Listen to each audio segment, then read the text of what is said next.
Hey Ratbags, it's Jade today giving you a lowdown on everything you need to know about Valheim Call to Arms. Is it going to be coming out this week, next week? What's going on with the team heading off to Tokyo?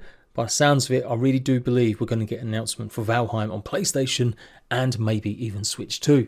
So all that, plus Valheim was once a battle royale. Yeah, some interviews that we may need to go over. So leave a like if you find this video useful. I'm always here for the Valheim news whenever we get any decent stuff. I've not maybe covered the Call to Arms update as much as I wanted to this time though. Can't lie, I've been really busy doing some other things. I'm going to try and get some stuff together for the full release for everyone. Remember, it's in PTB at the moment, so you can go and test it for yourself. So the Call to Arms update has been in PTB just over a week and a bit now, and I reckon it will actually arrive for everyone later on this week. No confirmation of that completely, but the team, a lot of them are heading to Tokyo next week. So that means they probably do want to get the update out before they go.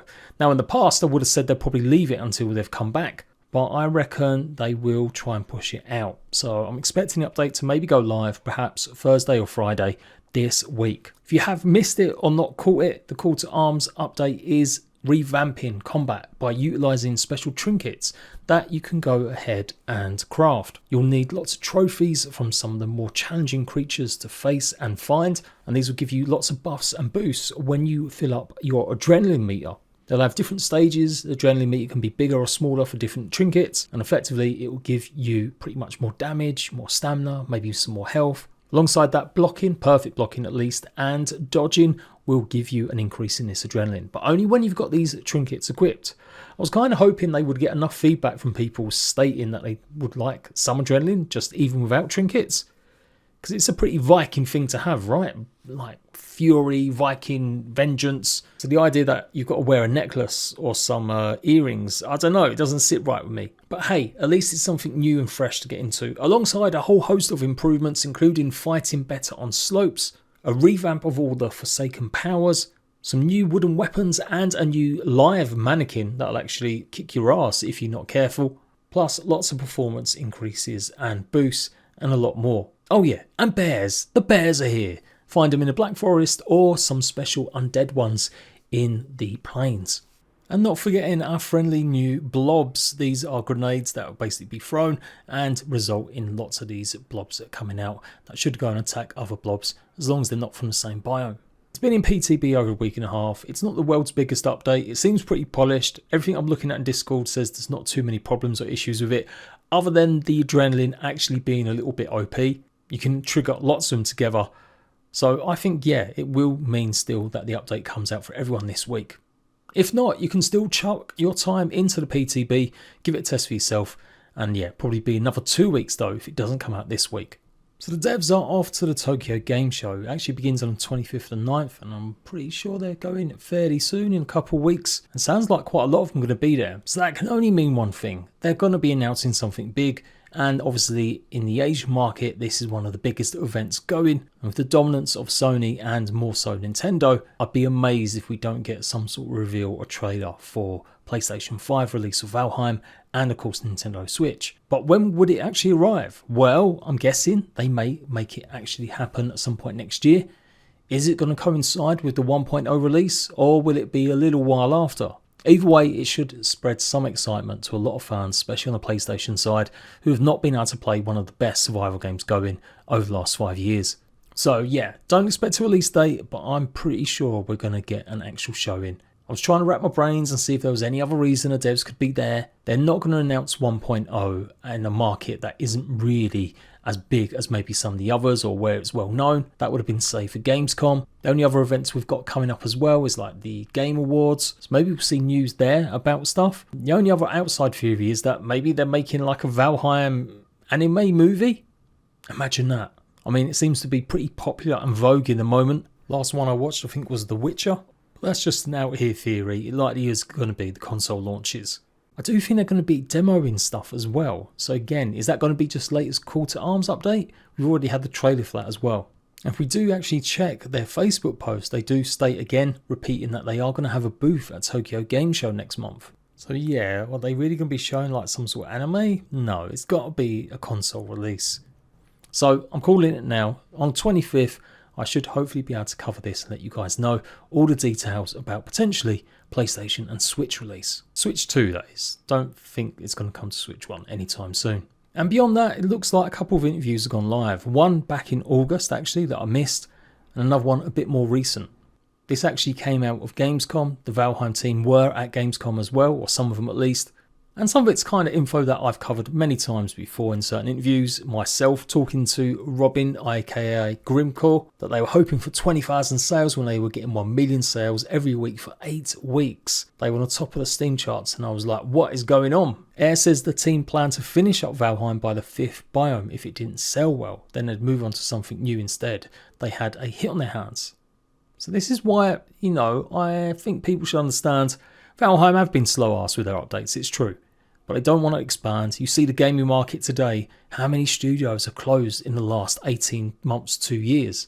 There are just so many studios cutting down. So the idea that you can always just go ahead and employ lots more people is a bit false, and especially getting the right kind of people to fit what you want from a small company and not necessarily try and go in mega. Not everyone wants to be a huge company.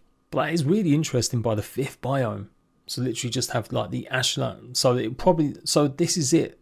This is what so many people don't understand. The original roadmap was really, really not massively thought out, but definitely something that they were going to just do kind of on the quick. But of course, having so much success meant they could actually take their time, implement and add good quality stuff to it, rather than necessarily just trying to finish it off quickly. But the first thing they had to concentrate on was making sure it worked. For 5 months, there was one programmer fixing bugs so all these millions of players could play the game. It did feel like there was relatively little new material for the game right after launch, but it makes sense that the focus was on fixing what was there rather than adding more fuel to the potential fire, all part of the team's mission to keep the quality pretty high. And that's another thing people don't give Valheim enough credit for. How many early access games have you played where they reset your progress? Worlds get deleted. Loads of stuff just happens. It just doesn't work. There's been a few moments with Valheim, but nowhere near like you find in so many other popular games. And that's because they really do make sure the quality is there before releasing it. Despite the fact that Ayer's wildest imaginations couldn't have seen himself being in this position, making a game that blew up and not being able to see articles online about the Valheim killer, there are no bad feelings at all about other survival games that have come and since and inspired by Valheim. Seeing other devs like Enshrouded and seeing that openly is very humbling, says QA manager and producer Andreas Thomason. Shout out to Luma. I've just found out your second name, bro. You don't feel the competitiveness at all. It's like take whatever you want from Valheim and make it your own. RuneScape, Dragon Wilds, they're really nice people doing the best they can, just like everyone else in the industry. We're rooting for them. It's not just survivor games borrowing from Valheim. Even Fortnite is getting on the action.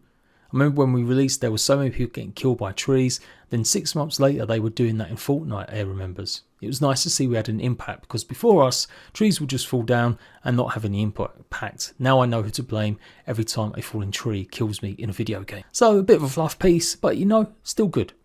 Another interview with PC Games N says that one time Valheim was going to be a battle royale. The interviewer here, Lauren Bergins from Norway and loves Valheim, yada yada yada. And supposedly back in the beginning, Valheim was originally conceived as a Apex Legends or a Wales Plunderstorm. So again, this was at Gamescom. They got to speak to Grim and Luma about it and pretty much saying it's one of the best survival games ever made. And more of the same from the other interview. They want to see more games inspired and it's just great to see. And this is kind of known info for a lot of people. But really, Valheim is not technically the biggest survival game going. You can't actually die from not eating food. Sure, you get a debuff from the rain and maybe a bit of cold. In terms of other survival games, it's often kind of survival light. But what's crazy is that, Valheim's supposed to be a battle royale back in the day with Vikings dropping down and just trying to survive or get in the middle. And that kind of makes sense. Fade, as it was originally known back when it was on itch.io, literally made by like 2 people or 1 person mostly. That was like the beta version of Valheim. I could very well see that one being a kind of option for a battle royale, but they turned it into this instead. It was important for us to have co-op but no PvP. Obviously you can turn on friendly fire and things, but we feel like doing stuff together is the way we want to play games. We don't want to be against each other. Interviewer asks them if they went down the right road instead of making a battle royale but instead a survival game. I can still see it, Robin says. I can still see it as a game mode as well. At one point it was also supposed to have an MMO feel to it with peer-to-peer connections. But I think that if you go into the Battle Royale scene, you'll bring a specific crowd into that area. I don't think necessarily represents us or Valheim itself. But I think it'd be pretty cool to be Vikings and have Valkyries come in and drop you. You'd be flying, you'd land, you'd get the centre and try and survive the team fights as well. But I'm happy with what we've achieved so far. And it kind of does make sense, doesn't it, when you think about the Valkyries dropping us in. We've been joking a lot about Burger Royale, Luma chimes in, drawing a Hupex look from this writer, amplified by the mysterious bottle of hot sauce that's sitting on the table in front of him. Like small burgers in the game that come swooping in, maybe potentially dropping like comets.